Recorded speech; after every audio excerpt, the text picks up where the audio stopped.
We're at the Brighton Station now.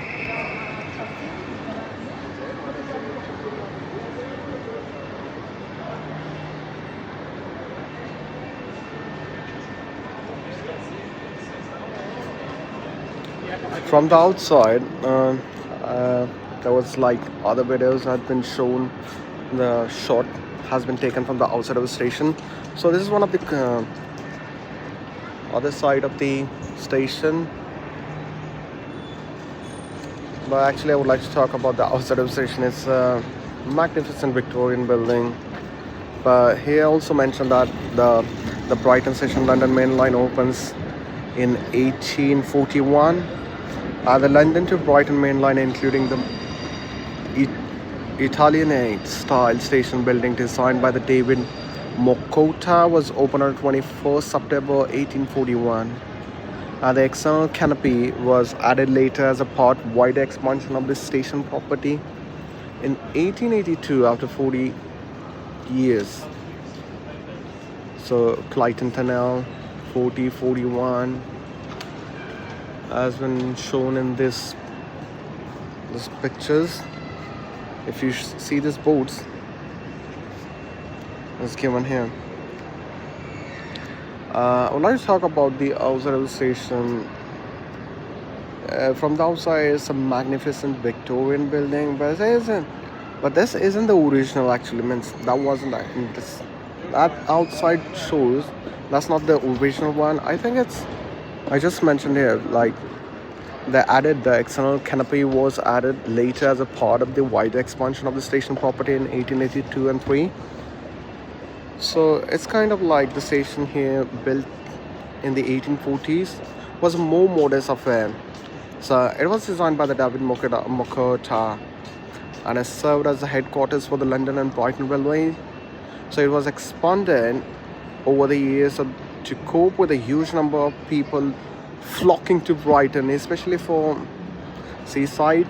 And here also they mentioned that in 1783, although the upper classes had been visiting Brighthelmstone from the 1750s to enjoy the health benefits of the seaside. So it wasn't until the arrival of the Prince Regent, later King George IV, and the construction of the Royal Pavilion Palace, that resort became the place to see and to be seen. So here's a quick shot of a train pulling. So you got the train operating companies like Southern, Thameslink and the Gatwick Express, all zipping people to and fro London, Gatwick Airport and all along the coast. So here's a secret that many people miss. Hidden beneath the station is about the vast Victorian cellar.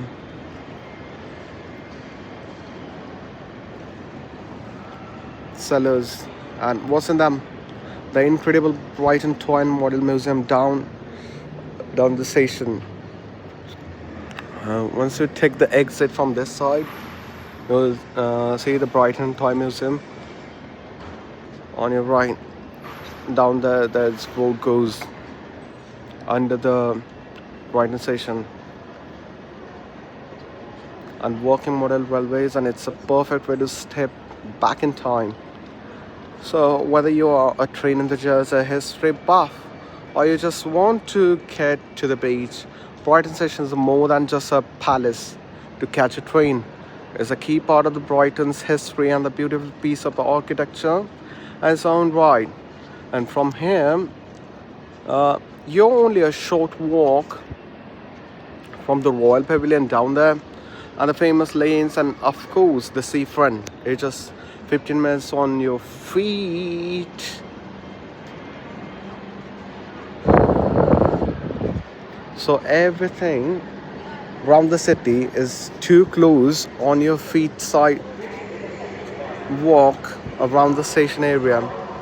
So next time if you are in Brighton, take a moment to look around and appreciate this incredible building. It's a perfect start to any trip here. Thanks for watching, and I hope you like this video.